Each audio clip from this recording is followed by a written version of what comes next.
Hello दोस्तों, मैं रजनीश आप सभी के आर के हिंद एजुकेशन चैनल में हार्दिक स्वागत अभिनंदन करते हैं। इसी के साथ वेरी गुड मॉर्निंग दोस्तों। देखिए दोस्तों, आज से आप लोग को चालू करने क्या स्टैटिक जीके के आखिर आज से चालू हो ही गया। क्या हो गया? आज से स्टैटिक जीके चालू हो ही गया और आपको आज से जो है कि स्टैटिक जीके पढ़ाएंगे और बहुत ही अच्छी तरीके से एक भी क्वेश्चन जो है कि स्टैटिक जीके का नहीं छूटेगा आप लोग का। धीमे धीमे आपका एक टॉपिक दो टॉपिक एक दिन या 2 दिन में ख़त्म करते चलेंगे। और जो है कि आज किसके बारे में पढ़ेंगे?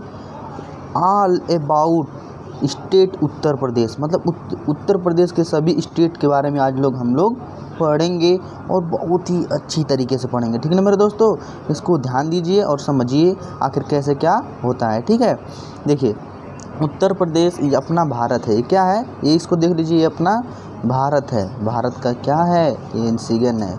और यहाँ पर सबसे पहले यहाँ पे देखिएगा, इसको देखिए जूम कर दे रहे हैं और यहाँ पे देखिए जम्मू एंड कश्मीर ऊपर है। ठीक है, फिर इस तरह राज्य गुजरात है, राजस्थान है, इसी तरह मध्य प्रदेश है, इसी तरह महाराष्ट्र है। कभी मैप को आपको अच्छे समझाएंगे। फिर बिहार है, यहाँ पे उड़ीसा है, यहाँ पे हर चीज़ 29 जो स्टेट हैं इसके बारे में सबको इंक्लूड कर दिया गया है। लेकिन स्पेशली किसके बारे में हम आज लोग पढ़ेंगे? स्पेशली हम पढ़ेंगे उत्तर प्रदेश के बारे में। तो उत्तर प्रदेश भारत के मैप में कहाँ पड़ता है बताओ जल्दी से? उत्तर प्रदेश में मैप कहाँ पड़ता है? तो कहेंगे भैया ये जो रेड वाला दिखाई दे रहा है, रेड वाला हिस्सा, यही अपना क्या है? उत्तर प्रदेश है। और इसी के बारे में हम लोग क्या करेंगे? पढ़ेंगे, अच्छी तरीके से पढ़ेंगे। ठीक है, अब देखिए यहाँ पे उत्तर प्रदेश जहाँ पे आ गया। अब देखिए यहाँ पे उत्तर प्रदेश है, यहाँ पे सभी राज्य जो है कि मतलब कि सभी जो स्टेट हैं 29 स्टेट हैं, इसके बारे में जो है कि यहाँ पे बताया गया है कि कहाँ कौन से स्टेट हैं। आप इसको अच्छी तरीके से देख लीजिएगा। फिर उसके बाद जैसे कानपुर हो गया, फैज़ाबाद हो गया, या फिर उसके बाद इस तरह सब कुछ जो है कि इसमें 29 राज्य क्या कर दिए गए, इंक्लूड कर दिए गए हैं। इसको समझिएगा। ठीक है, और जो है कि ये कौन है, किसके द्वारा पढ़ेंगे आप लोग? भाई रजनीश सर के द्वारा। किस पढ़ेंगे? भाई रजनीश सर के द्वारा पढ़ेंगे। और अपना एजुकेशन चैनल कौन है? अपना एजुकेशन चैनल कौन है? आर के हिंद एजुकेशन चैनल पे हम पढ़ रहे हैं। इसको अच्छी तरीके से भैया आप लोग ध्यान में रखिएगा। कौन सा चैनल है अब मेरा? आर के हिंद एजुकेशन चैनल पे आप लोग अच्छी तरीके से यहाँ पे पढ़ रहे हैं। ठीक है, आगे चलें। अब आगे चलें, यदि आप लोग का इजाज़त हो तो आगे चलें। अब यूपी पढ़ें इसके बारे में। चलिए आप देखिए अबाउट उत्तर प्रदेश, अबाउट उत्तर प्रदेश के बारे में हम लोग अब से यहाँ से पढ़ना चालू कर दें हैं। देखिए कह रहा है कि उत्तर प्रदेश, इंग्लिश मीडियम आप लोग पढ़ लीजिएगा, नहीं तो टाइम बहुत ज़्यादा लग जाएगा। देखिए उत्तर प्रदेश भारत का, धीमे धीमे आपको बताएंगे, सबसे अधिक यहाँ आप देखिएगा आबादी वाला चौथा सबसे बड़ा राज्य है। चौथा सबसे बड़ा राज्य है। पहला कौन है? सबसे आबादी वाला पहला रूस है, दूसरा चीन में, तीसरा, इस तरह करते हुए हमारा भारत कौथा है? चौथा नंबर पर है आबादी के माध्यम से। ठीक है, फिर उसके बाद देखिए फिर ये कहा है कि यह देश के उत्तर मध्य भाग में स्थित है। यहाँ आप देख लीजिए, यहाँ पे स्थित है कि नहीं? भारत के उत्तर मध्य, मतलब उत्तर है और उत्तर के क्या पे है? ये मध्य में स्थित है। ठीक, यही बात कह रहा है यहाँ पे। अब यहाँ पे देखिएगा, इसको समझिए कि और क्या कह रहा है। नेक्स्ट पॉइंट कह रहा है कि यहाँ पे देखिएगा कि यह अप्रैल 1927 को आप लोग हर चीज़ से नोट कर दीजिएगा, नोट्स बना लीजिए। ये नोट्स इतना टॉप आपको बनाया गया है कि आप लोग याद भी रखेंगे। यह आपको नोट्स बनाने की ज़रूरत नहीं, यदि आप इसको PDF बनाकर निकलवा देंगे, यदि हम PDF दे देंगे लिंक में, और इसे आप लोग निकलवा लीजिएगा। ठीक है, यह 1 अप्रैल 1930 को ब्रिटिश शासन के दौरान आगरा और अवध, यहाँ आप ध्यान दीजिएगा, आगरा और अवध के संयुक्त प्रांत के रूप में बनाया गया था और 1950 ईस्वी में इसे क्या कर दिया? उत्तर प्रदेश नाम दे दिया गया। जब जो है कि जब शुरुआत में जो है कि सभी राज्य जो है कि गठित नहीं हुए थे, उस समय जो है कि आगरे था और जो है कि अवध था, इनके संयुक्त प्रांत को क्या है? उत्तर प्रदेश बना दिया गया।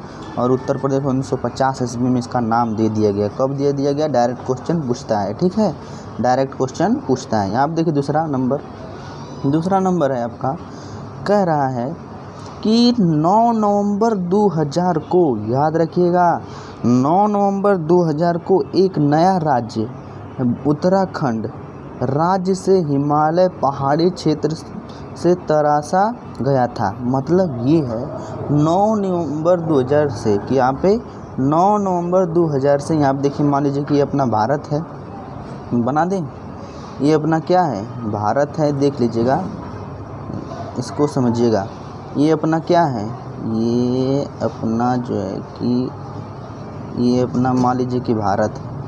इतना ख़राब हो सकता है, मान लीजिए कह रहा है कि इसी में से काट कर, थोड़ा सा हिस्सा काट कर क्या बना दिया गया, उत्तराखंड बना गया, उत्तराखंड बना दिया गया था। ठीक है, यही बात ये कह रहा है। ठीक, यहाँ आप चलेंगे, समझ में आ गया। इसी को नया राज्य से काट कर कब काटा गया था, 9 नवंबर 2000 को। इसको आप लोग याद रखेंगे। चलिए नेक्स्ट चलते हैं। ठीक, और यहाँ आप देखिए हर चीज़ यहाँ पे अच्छी तरीके से आपको बताया गया है, सभी राज्य के बारे में, उसकी राजधानी कहाँ है, सभी राज्य की राजधानी आपको किसी मैप में आपको अच्छी तरीके से बना दिया गया है। आप लोग इससे अच्छी तरीके से देख लीजिएगा। ठीक है, समझ में आ गया। अब आगे चलते हैं हम लोग। देखिए अब जो है कि यहाँ पढ़ेंगे हम लोग, देखिएगा अब यहाँ पे देखिएगा क्या कह रहा है। कह रहा है कि राज्य क्या, राज्य राजस्थान से पश्चिम हरियाणा, हिमाचल प्रदेश और दिल्ली से पश्चिमोत्तर उत्तर में उत्तराखंड और नेपाल के साथ अंतर्राष्ट्रीय सीमा, बिहार से पूर्व मध्य प्रदेश से दक्षिण झारखंड और छत्तीसगढ़ से दक्षिण पूर्व से घिरा हुआ है। कौन, उत्तर प्रदेश के बारे में यहाँ बात हो रही है कि यहाँ पे राज्य राजस्थान से पश्चिम हरियाणा, हिमाचल प्रदेश और दिल्ली से पश्चिमोत्तर, हरियाणा, हिमाचल प्रदेश और दिल्ली से पश्चिमोत्तर, और उत्तर में उत्तराखंड, उत्तर जो ऊपर है, ऊपर क्या है, उत्तराखंड है, और नेपाल के साथ अंतर्राष्ट्रीय सीमा, नेपाल के साथ किसके साथ, अंतर्राष्ट्रीय एकमात्र देश किसके साथ, अंतर्राष्ट्रीय सीमा किसके साथ बनाता है, तो नेपाल के साथ। ठीक है, नेपाल के साथ अंतर्राष्ट्रीय सीमा बनाता है। बिहार से पूर्व मध्य प्रदेश से दक्षिण उत्तराखंड और छत्तीसगढ़ से दक्षिण पूर्व से घिरा हुआ है। ठीक है, इतना लोग आप लोग घिरने हुए की बात कर रहा है और कुछ नहीं है और कर रहा है। ठीक है, आगे चलेंगे, आगे बस इतना ही है। और देखिए यहाँ पे नेक्स्ट चलते हैं। अब देखिए आ गई सबसे इम्पोर्टेंट बात, क्या आ गई सबसे इम्पोर्टेंट बात, यहाँ से आ गई। आप लोग यहाँ पे अच्छी तरीके से समझिएगा। देखिए अब कोई पूछेगा कि उत्तर प्रदेश की राजधानी कहाँ है, बताओ। उत्तर प्रदेश की राजधानी कोई पूछेगा तो क्या आप लोग को लखनऊ नहीं पता है कि लखनऊ उत्तर प्रदेश उसकी राजधानी है।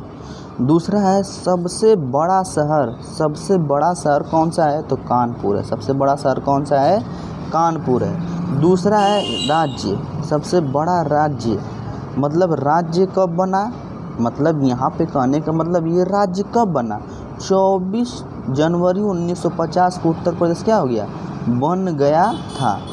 24 दिसंबर 1950 को क्या हो गया था, वो बन गया था। ठीक, इसी तरह यहाँ पे पूछेगा राज्यपाल कौन है, कौन, यहाँ पे राज्यपाल कौन है, उत्तर प्रदेश के राज्यपाल कौन है, तो आप कहेंगे भैया उत्तर प्रदेश के राज्यपाल आपको नहीं पता, आनंदीबेन पटेल। इसमें वर्तमान में कौन है, आनंदीबेन पटेल जी हैं। ठीक ना मेरे दोस्तों, इसको समझिएगा। और देखिए अब पूछ देगा कोई कि बताइए कि भैया हम पहले कौन थे, पहला जब राज्य बना था उसमें पहले राज्यपाल कौन थे, तो आप बताएंगे सरोजनी नायडू जी थी। कौन थी, सरोजनी नायडू जी थी।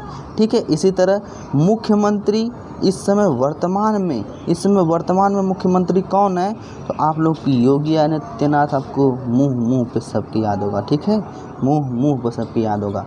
और जो कि ये पूछ देगा कि भैया ये तो हमको समझ में आ गया, पहले मुख्यमंत्री कौन थे, जब राज्य बना था उस समय पहले मुख्यमंत्री कौन थे, पहले फर्स्ट सीएम, तो पहले मुख्यमंत्री आपके थे कौन, गोविंद बल्लभ पंत। क्या, गोविंद बल्लभ पंत जी थे। इसी तरह आखिरी इसमें देख लीजिए, नंबर ऑफ डिस्ट्रिक्ट, मतलब भारत उत्तर प्रदेश में ज़िले पूरे कितने हैं? उत्तर प्रदेश में ज़िले कोई पूछेगा तो आप लोग कितना बताएंगे? 75 यानी 75 ज़िले हैं। ठीक है, इतना समझ में आ गया। अब चलिए आगे। अब देखिए यहाँ पे फिर उसके बाद आ गया है क्या, देखा है विधायिका और द्विसदनात्मक है। विधायिका और द्विसदन, उत्तर प्रदेश में विधायिका भी है, द्विसदनात्मक भी है। ठीक है, इसी तरह अब जो है कि पूछेगा कि भैया विधानसभा में कितनी सीटें हैं। डायरेक्ट क्वेश्चन कैसे पूछता है कि उत्तर प्रदेश की विधानसभा में सीटें कितनी हैं। विधानसभा में बोला है यहाँ पे, विधानसभा में आप लोग इसको कंठस्थ कर लीजिए, 403 है। कितने हैं? 403 हैं। इसको आप लोग बढ़िया से देख लीजिए, याद कर लीजिए। और विधान परिषद में कितने सीट हैं? विधान परिषद में कितनी सीट हैं? तो आप कहेंगे कि 100 सीट है। कितनी सीट है? 100 सीट है विधान परिषद में। और विधानसभा में कितनी सीट हैं? 403। ठीक, इसी तरह संसदीय क्षेत्र के बारे में बात करेंगे। किसके बारे में? संसदीय क्षेत्र के बारे में बात करेंगे तो आप कहेंगे भैया राज्यसभा, इंग्लिश में लिख दिया गया है राज्यसभा, इंग्लिश में लिख लीजिएगा। राज्यसभा में कितनी सीट हैं? 31 सीट हैं। कितनी सीट हैं? 31 सीट हैं। और लोकसभा में कितनी सीट हैं? 80 सीट हैं। कितनी सीट हैं? 80 सीट हैं। ठीक ना मेरे दोस्तों, इतना बात समझ में आ गया। आप देखिए आगे चलते हैं। आगे बात ये है कि हाई कोर्ट, उत्तर प्रदेश का हाई कोर्ट कहाँ पे है? Allahabad high court. कहाँ है? कौन सा है? इलाहाबाद हाई कोर्ट है। फिर इसी तरह फिर माननीय मुख्य न्यायाधीश उस समय का इलाहाबाद हाई कोर्ट में माननीय मुख्य न्यायाधीश कौन है? तो आप कहेंगे न्यायमूर्ति M.N. भंडारी को। कौन बताएंगे? न्यायमूर्ति M.N. भंडारी को आप बताएंगे। ठीक है, चलिए नेक्स्ट चलें। अब जो है कि देखते हैं, नेक्स्ट चलते हैं और आपको बताते हैं। अब जो है कि नेक्स्ट पेज है, नेक्स्ट पेज आप लोग के सामने ये रहा। नेक्स्ट पेज आप लोग के सामने ये रहा। अब देखिए जियोग्राफिकल स्ट्रक्चर के बारे में हम लोग बात करेंगे। जियोग्राफिकल, ऐसा नोट्स आपको कहीं नहीं मिलेगा, बहुत जो है कि इस पर सर्च करके अच्छे तरीके से इसको बनाया गया है। ठीक है, भौगोलिक संरचना क्या है? क्या भौगोलिक संरचना क्या है उत्तर प्रदेश की? देखते हैं।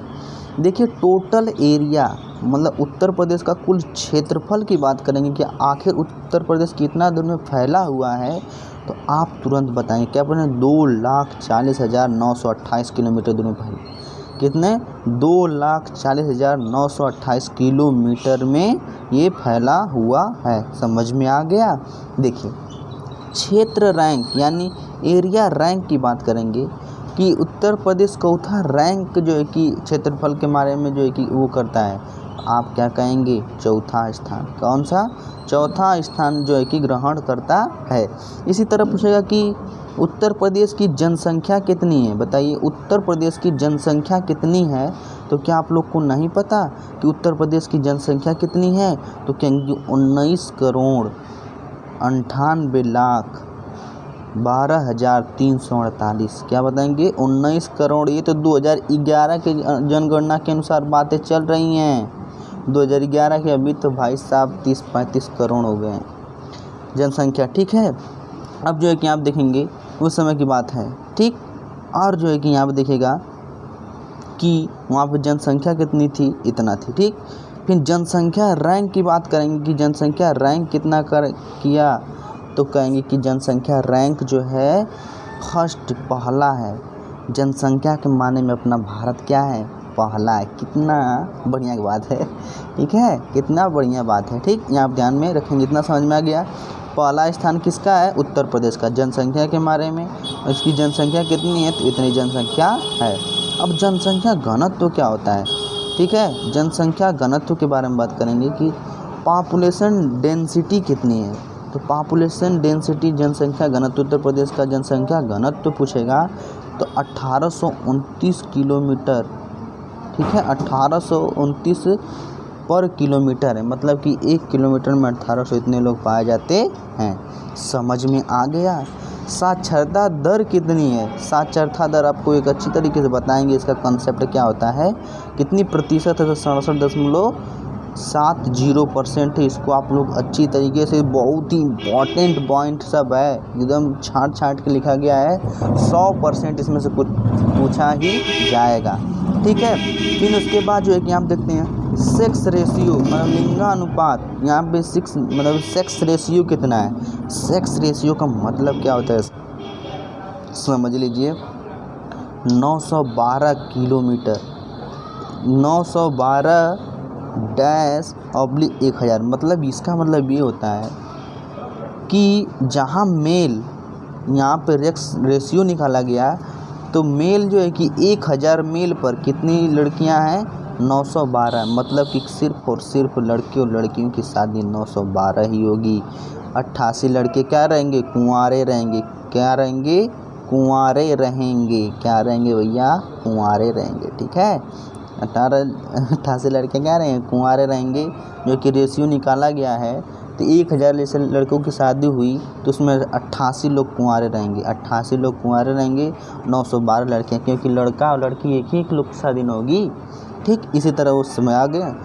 फिर उसके बाद राज्यों से घिरा, कितने राज्यों से ये घिरा हुआ है अपना उत्तर प्रदेश, कितने राज्यों से घिरा हुआ है, तो आप कहेंगे 8 राज्य से घिरा हुआ है और एक यूनियन टेरिटरी मतलब केंद्र शासित प्रदेश से घिरा हुआ है। इतना बात समझ में आ गई मेरे दोस्तों। आगे चलें, देखिए आगे चलते हैं और समझते हैं। ठीक, उत्तर प्रदेश के प्रतीक क्या क्या हैं। देखिए उत्तर प्रदेश के प्रतीक मतलब कि symbols of Uttar Pradesh, symbols of Uttar Pradesh, इसको आप लोग हेडिंग डालेंगे और उस बारे में समझेंगे। देखिए लैंग्वेज, उत्तर प्रदेश का भाषा क्या है। कोई पूछेगा उत्तर प्रदेश की भाषा क्या है, तो 2 चीज़ है, एक तो हिंदी होती है और दूसरा उर्दू होता है। एक हिंदी होती है, दूसरा क्या होता है, उर्दू होता है। अब यहाँ पे उत्तर प्रदेश के राजकीय पशु का नाम क्या है, तो आप क्या कहेंगे, पशु जो है कि यहाँ पे 12 सिंह है। क्या है, प्रतीक यहाँ पे क्या है, उत्तर प्रदेश का प्रतीक जो है कि पूछेगा पशु क्या है, तो क्या बताएंगे आप, 12 सिंगा बताएंगे। इसी तरह बर्ड्स पूछ देगा कि यहाँ पे पक्षी क्या है, राष्ट्रीय प्रतीक उत्तर प्रदेश का राष्ट्रीय प्रतीक जो है कि क्या है, पक्षी क्या है, तो आप कहेंगे सारस क्रेन होता है। क्या होता है, अब इसको आपको इसके चित्र के माध्यम से बताएंगे कि 12 सिंगा कौन है, सारस क्रेन में, यहाँ पर समझिएगा। ठीक, फ्लावर, उत्तर प्रदेश का फूल का प्रतीक क्या है, तो आप कहेंगे पलाश। क्या कहेंगे, पलाश कहेंगे। इसी तरह ट्री, उत्तर प्रदेश का ये वृक्ष क्या है प्रतीक में, तो आप क्या बताएंगे, अशोक। क्या बताएंगे, अशोक के बारे में आप लोग अच्छी तरीके से बताएंगे। ठीक ना मेरे दोस्तों, इतना बात समझ में आ गई। अब इसको देखिए, आपको एक चित्र के माध्यम से समझा देते हैं कौन क्या होता है। अब इसको देख रहे हैं आप, इसको देखिए, इसको अच्छी तरीके से देखिए। ये क्या है, 12 सिंगा है। क्या आप लोग इस 12 सिंगा को नहीं देखे हैं, क्या इस 12 सिंगा को नहीं देखे हैं आप लोग। ठीक है, इसी तरह ये सारस क्रेन को भी आप लोग देखेंगे, जो बड़ा बड़ा होते हैं, इसी को क्या कहते हैं, सारस क्रेन। आप लोग नहीं देखें। ये पलाश का फूल होता है, इसको आप लोग ध्यान देंगे, पलाश। पलाश इस तरह होता है, किस तरह होता है, इस तरह होता है। इसी तरह अशोक का पेड़ आप लोग नहीं देखेंगे, तो आप देख लीजिए कि अशोक का पेड़ क्या होता है। अशोक का पेड़ इस तरह होता है। समझ में आ गया मेरे दोस्तों। चलिए आगे चलते हैं, आगे चलेंगे और आपको बताने का पूरा प्रयास किया जाएगा। ठीक है, इतना समझ में आ गया। फिर देखिए यहाँ पे नदियाँ के बारे में पढ़ेंगे। किसके बारे में पढ़ेंगे, नदियाँ के बारे में, उत्तर प्रदेश की नदियाँ के बारे में पढ़ेंगे।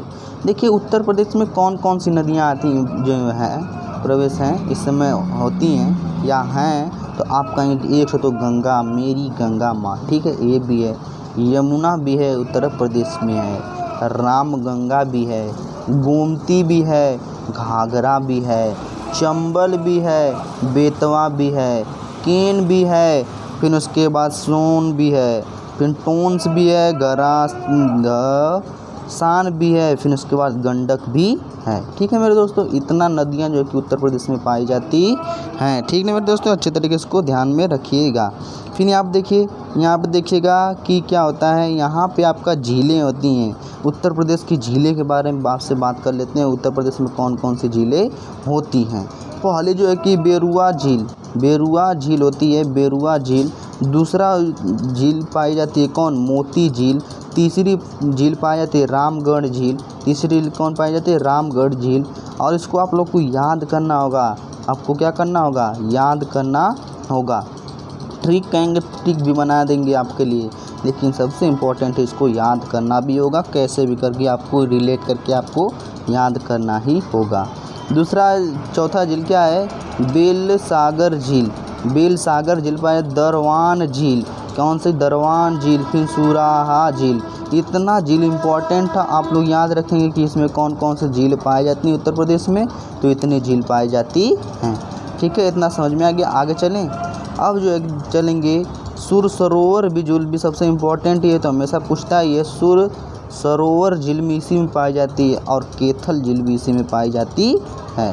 ठीक ना मेरे दोस्तों, आगे चलें। देखिए अब आगे चलेंगे और धीमे धीमे कारवां बनता रहेगा। ठीक ना, यहाँ आप देखते हैं अब बांध के बारे में बात करेंगे। किसके बारे में, बांध, डैम्स के बारे में बात करेंगे। ठीक है, देखिए इसको समझिएगा कि डैम्स क्या होता है। ठीक, देखिए यहाँ पे हम लोग अच्छी से इसको सेट कर ले रहे हैं यहाँ पर। ठीक, अब जो देखिए धुरवारा बांध, जानते हैं धुरवारा बांध किस नदी के किनारे है, पूछता है नदियाँ किस नदी पर है, धुरवारा बांध किस नदी पर है, तो आप कहेंगे बेतवा नदी पर। किस नदी पर है, बांध जो है कि बेतवा नदी पर। डायरेक्ट क्वेश्चन पूछता है।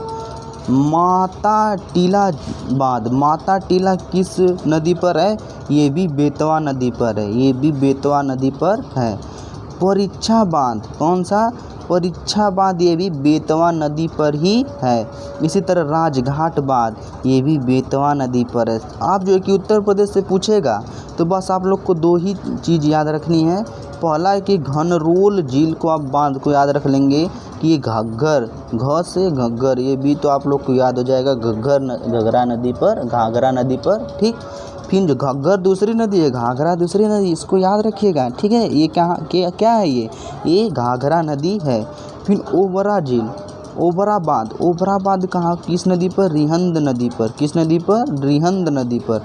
और रिहंद बांध भी किस पे, रिहंद नदी पर है। किस नदी पर है, रिहंद नदी पर है। ठीक ना मेरे दोस्तों, बस एक ही लोग, बस ये दो ठो चार ठो जो है कि बेतवा नदी पर है, दो ठो ओबरा बांध और रिहंद इस पे है, घाघरा घनरोल बांध इस पे घाघरा नदी पर है, और कुछ भी नहीं है। ठीक है ना, और देख लेते हैं, बस इतना ही आप लोग को याद रखना है।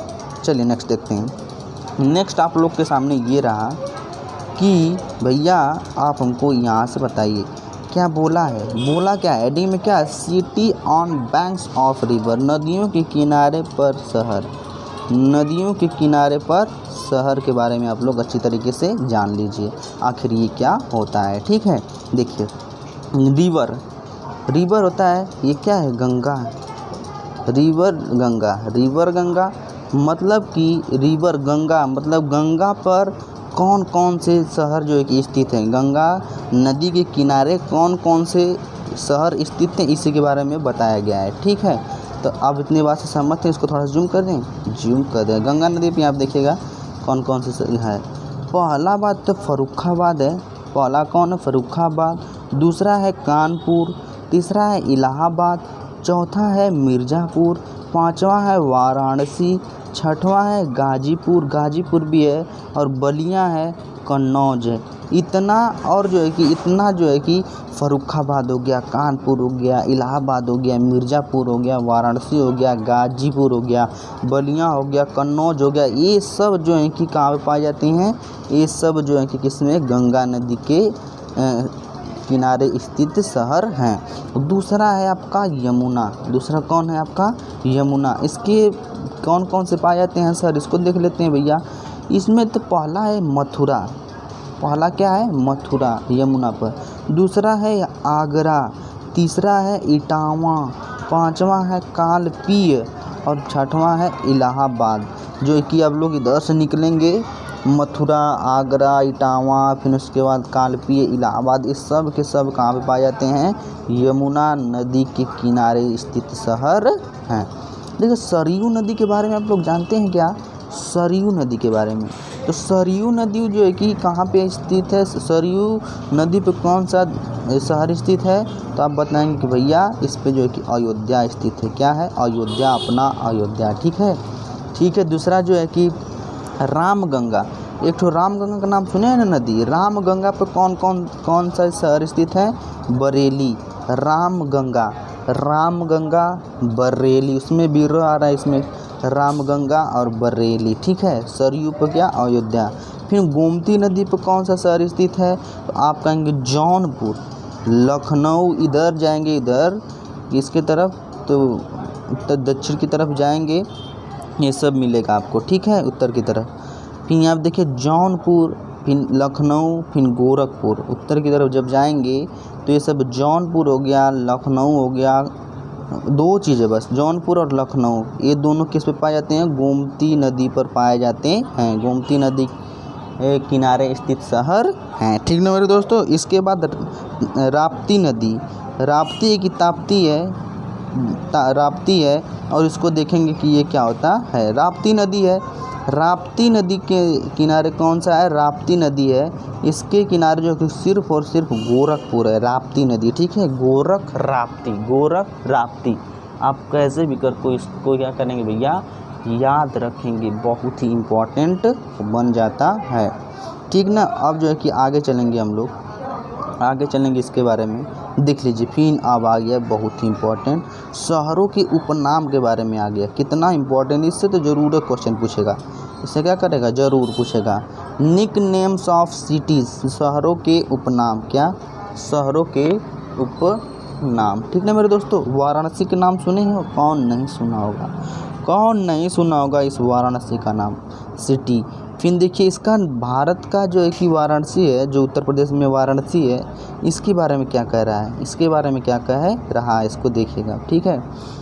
देखिए ये जो वाराणसी ने भारत की आध्यात्मिक राजधानी, भारत की आध्यात्मिक राजधानी पूछ देगा कि कौन सी है, कि भारत की आध्यात्मिक राजधानी, तो आप किसको लगाएंगे, वाराणसी को लगाएंगे। किसको लगाएंगे, वाराणसी। इसका उपनेम से पूछ दे कितना, घाटों का शहर, क्या, घाटों का, इसमें बहुत सारे घाट पाए जाते हैं, इसलिए इसे क्या कहते हैं, घाटों का शहर कहते हैं, ठीक ना मेरे दोस्तों।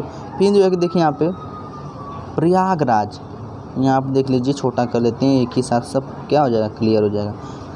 प्रयागराज, प्रयागराज को आप लोग जानते हैं ना, प्रयागराज इलाहाबाद में संगम नगरी इसे कहा जाता है, संगम नगरी इसे कहा जाता है, ठीक ना मेरे दोस्तों, ठीक है, इसे संगम नगरी कहा जाता है। फिर देखिए प्रधानमंत्रियों का शहर, क्या, प्रधानमंत्रियों का शहर पूछेगा तो किसको लगाएंगे, प्रयागराज को लगाएंगे। किसको लगाएंगे, प्रयागराज को लगाएंगे। फिर इसी तरह और भी क्वेश्चन पूछेगा, भगवान का निवास किस शहर को कहा जाता है, भगवान का निवास किस शहर को कहा जाता है, तो आप कहेंगे किसको लगाएंगे, भगवान का निवास जो है कि प्रयागराज को कहते हैं। तीन चीज़ें आपको पूछेगा, पहला जो है कि संगम नगरी किस शहर का, प्रयागराज, प्रधानमंत्री का शहर प्रयागराज, और भगवान का निवास किस है, प्रयागराज को कहा जाता है। बेस समझ में आ गया। आगे चलें, आगे चलें, आगे चलें, बताइए जल्दी से, ठीक है। कानपुर, कानपुर के बारे में जानते हैं ना, कानपुर, कानपुर अपना जो कानपुर है ना, इसको क्या कहते हैं देखते हैं। कानपुर को यूपी का चमड़ा शहर कहते हैं, यूपी का चमड़ा शहर पूछेगा कि यूपी का चमड़ा शहर कौन सा है, तो आप कानपुर को लगाएंगे। किसको लगाएंगे, कानपुर को लगाएंगे, ठीक ना मेरे दोस्तों, अच्छी तरीके से इसको ध्यान से समझिए। फिर इसी तरह पूछेगा किसके, अलीगढ़, अलीगढ़ के जानते हैं ना, अलीगढ़, अलीगढ़, अलीगढ़ पूछ देगा तो क्या बताएंगे, अलीगढ़ मतलब कि तालों का शहर किसको कहा जाता है। यहाँ पे बहुत सारे ताले बेचे जाते हैं, इसलिए अलीगढ़ को आपको ख़रीदना है तो चलिए कहाँ, अलीगढ़, ताला खरीदना है तो ठीक है, तालों का शहर इसे होता है। फिर इसी तरह कहा जाता है कन्नौज, कन्नौज को क्या कहा जाता है बताओ जल्दी से, कन्नौज को कहा जाता है भारत की इत्र राजधानी। डायरेक्ट पूछेगा कि भारत की इत्र राजधानी कहाँ है, आध्यात्मिक राजधानी पूछेगा भारत का, वाराणसी लगाएंगे, और जो है कि ये पूछेगा भारत की इत्र राजधानी कहाँ है, तो कन्नौज को लगाएंगे, ठीक है। इतना बात आप लोग ध्यान में रखिएगा। उसके बाद आता है लखनऊ, लखनऊ को क्या कहा जाता है, सिराज ए हिंद, सिराज ए हिंद पूर्व का कंस्टेंटिनोपल, कंस्टेंटिनोपल नवाबों का शहर किसे कहा जाता है भैया, जल्दी से बोल दो रे जल्दी से, नवाबों का शहर किसे कहा जाता है, नवाबों का शहर लखनऊ को कहा जाता है। बहुत सारे नवाब, ऐसे ऐसे नवाब की आपको सोच भी नहीं सकते, ठीक। अब इतना बात समझ में आ गया मेरे दोस्तों, आगे चलें, आगे चलें। देखिए यहाँ पे आगे आगे आगे त्यौहार कितना मौसम है, त्यौहार का मौसम कब आएगा इसके बारे में ध्यान से समझिए, ठीक है। देखिए त्यौहार का मतलब क्या होता है इसको समझते हैं। और जो है कि देखिए कि उत्तर प्रदेश में त्यौहार कौन कौन से मनाए जाते हैं।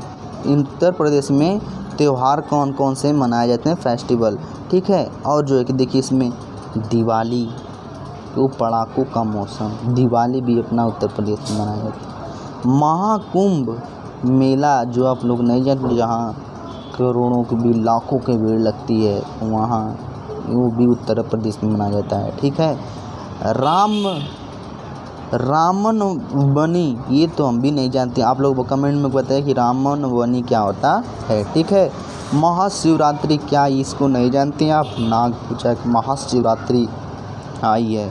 जन्माष्टमी, कृष्ण जी की जो है कि जन्माष्टमी जो है कि उनको ही कहा जाता है, तो क्या आप लोग ये नहीं जानते हैं, ये भी उत्तर प्रदेश में मनाया जाता है। फिर विजयादशमी भी इसमें मनाया जाता है।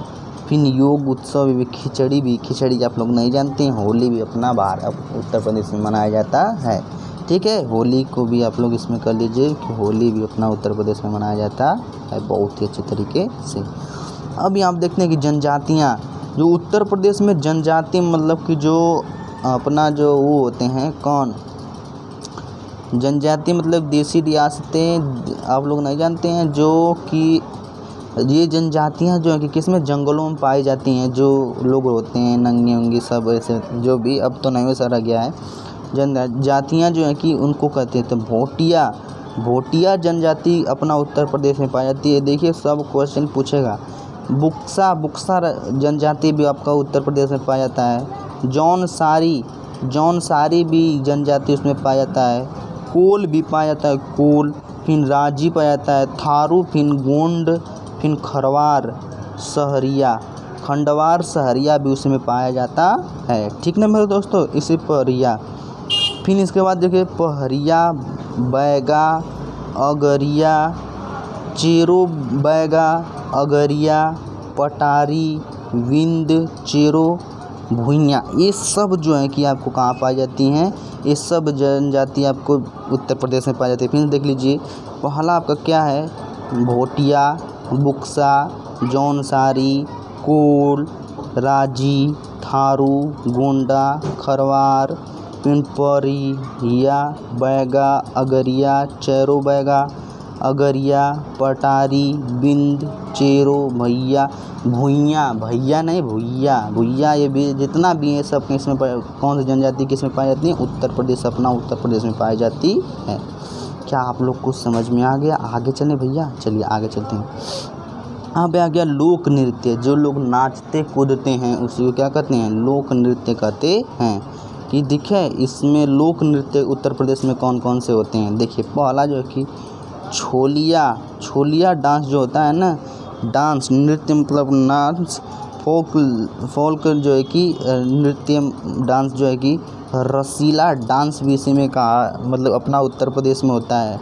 ख्याल डांस भी इसी में होता है।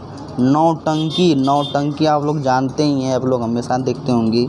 नकाल डांस भी इसी में कहा जाता है। स्वांगा भी इसी में कहा जाता है। चरकुला भी इसी में होता है। अहिर नृत्य भी इसी में होता है। अपना लोग अहिर लोग मत समझ लीजिएगा, ये नृत्य है, डांस है। चिकनकारी नृत्य भी अपना उत्तर प्रदेश में किया जाता है, ठीक है, अपना उत्तर प्रदेश में किया जाता है।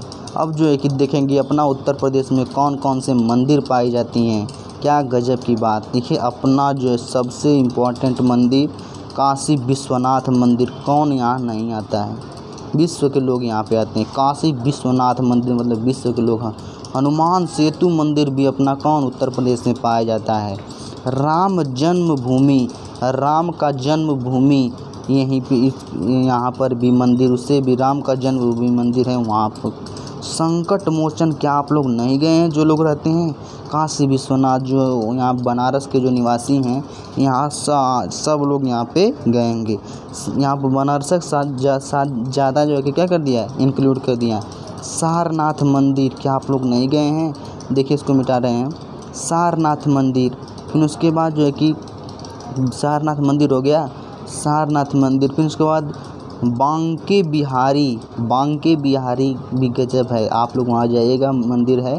फिर विश्वनाथ मंदिर, एक तो होता है काशी विश्वनाथ मंदिर, एक तो विश्वनाथ मंदिर, एक तो पुराना एक तो नया वाला, ठीक है। आप लोग जो बनारस में सब लोग गए होंगे। यहाँ आप देखिए अलोपीय देवी मंदिर यहीं पर है। कहाँ पे? अपना उत्तर प्रदेश में मणिकर्णिका मंदिर भी यहीं पर है। ज्वाला देवी मंदिर अपना यहीं पर, ज्वाला देवी मंदिर भी अपना यहीं पर है। भारत माता मंदिर भी आपका यहीं पर है। भारत माता मंदिर में सब फेमस मंदिर थे, इसको आप लोग अच्छे तरीके से नोट कर लीजिएगा, याद रख लीजिएगा, ठीक ना। आगे चलते हैं।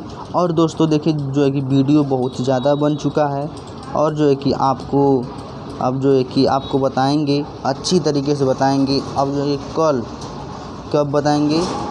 कल आपको एक अच्छी तरीके से बताया जाएगा कि उत्तर प्रदेश का 3 या 4 क्लास लगेगा, मात्र 3 क्लास, मात्र इसको कर दीजिए खट। 3 क्लास में ही आपको क्या, यूपी के जितने भी हैं उनको सब क्या कर दिया जाएगा, समाप्त कर दिया जाएगा।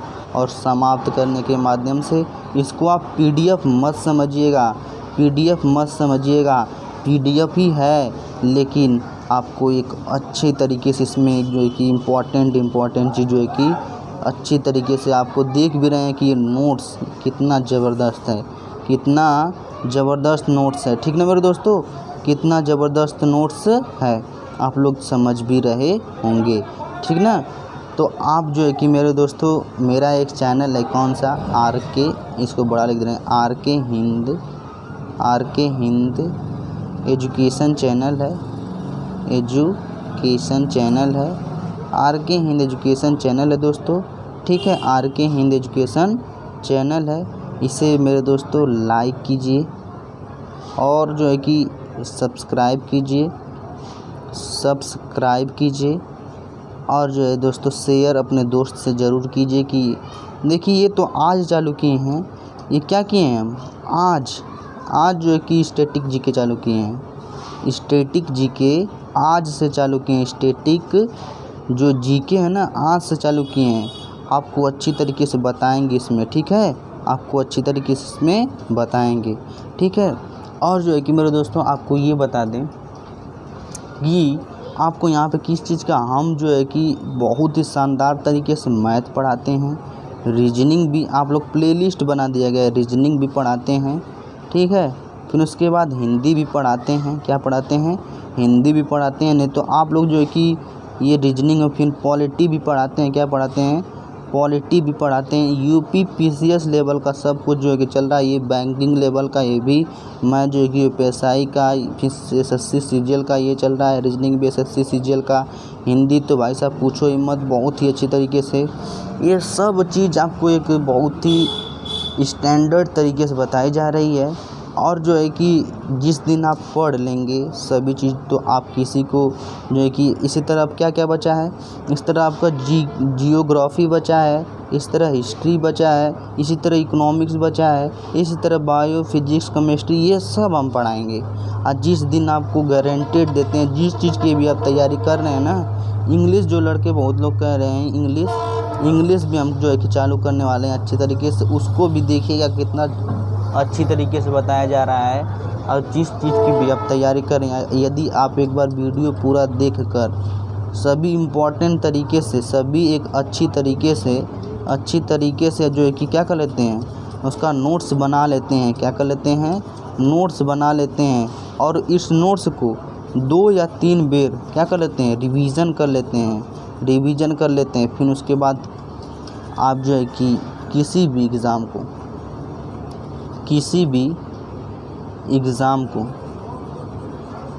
को क्या कर देंगे, क्रैक कर देंगे, ठीक ना मेरे दोस्तों। किसी भी एग्ज़ाम को क्या करेंगे, क्रैक कर देंगे, किसी भी एग्ज़ाम को। इतना आप लोग याद रखिए, इतना आपको अच्छे तरीके से।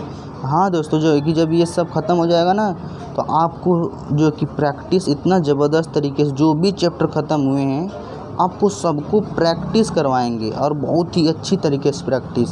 जैसे संज्ञा ख़त्म हो गया, हिंदी में का तो इसमें 100 क्वेश्चन कराएंगे, फिर उसके बाद जो है कि सर्वनाम उसका भी 100, फिर विशेषण भी उसका भी 100, क्रिया भी। फिर इसी तरह जो कि मैथ पढ़ा रहे हैं, मैथ का नंबर सिस्टम जिस दिन ख़त्म हो गया है उसका भी 200 250 क्वेश्चन करवाएंगे, 200 से 250 क्वेश्चन करवाएंगे। फिर इसी तरह रीजनिंग हो गया। इस तरह जो है कि आपको एक अच्छे तरीके से बताया जाएगा, ठीक है ना मेरे दोस्तों। तो इसी के साथ दोस्तों चाहेंगे विदा। जय हिंद, जय भारत दोस्तों, जय हिंद, जय भारत।